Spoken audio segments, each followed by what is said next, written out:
हाय मित्रांनो, काय चाललंय? बरं चाललंय ना? काय नाही मित्रांनो, आम्ही बाहेर गेलो होतो. तर गेलो होतो औषध आणायला. तर चला म्हटलं, येता येता म्हटलं चला जरा जेवण करून येऊया. तर हो का मित्रांनो, आमच्या तर मिस्टरांनी तावच मारलाय. मी बसायच्या आधी हॉटेलचं नाव सांगा आपल्या. हो का मित्रांनो? हॉटेलचं नाव काय? घरची आठवण. घरची आठवण बघा.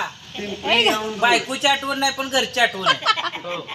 त्यामुळे जेवायला या मित्रांनो. तर कसं जेवायला बसल्यात बघितलं का? बघा बघा कशी लाईनीनं बसले. ठसकाच लागला घरच्या आठवणीचं जेवण.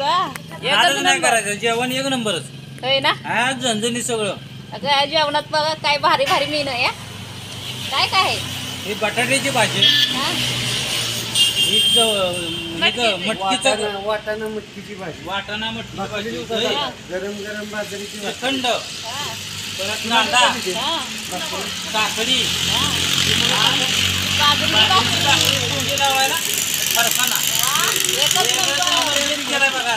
पापड, पापड, लोणचं, लोणचं, चिकन सगळं एक नंबरच आहे. पातळ एकदम. तर मित्रांनो, एक नंबर आता घरचं जेवण. म्हणजे हॉटेलच आहे छान छोटंसं, पण एक नंबर मिळतं जेवण तिथं. तर बघा मित्रांनो, तुम्हाला बघायचं असलं तर बघा, ही रहिमतपूर रोड आहे. आऊन ते रहिमतपूर रोड, एक नंबर जेवण मिळतं. तर मित्रांनो नक्की भेट द्या इथं.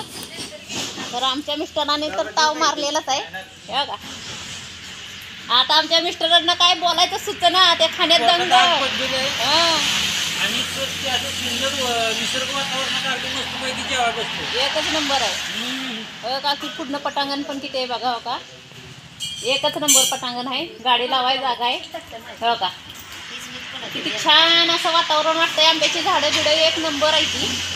तर बघा, तर आता काय मित्रांनो, सातारा रहिमतपूर रोड तसंच औंधला हे रोड गेलेला आहे. हां, यामायला कधी जाताना बघायला गेला तर 100% इथं जेवायला या.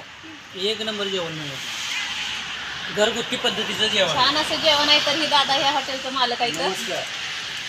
तुमच्या हॉटेलचं नाव काय? आपल्या घरची आठवण.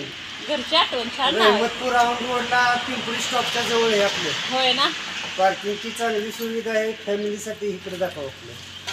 हो का? फॅमिलीसाठी ह्या हवेशीर साईडला बाहेर पण आहे. बसायला हो का? पण आहे. लाईन हो का? काय छान असं आहे. पापडी काय आणू का? तर मित्रांनो नक्की भेट द्या तुम्ही पण. तर चला बाय मित्रांनो.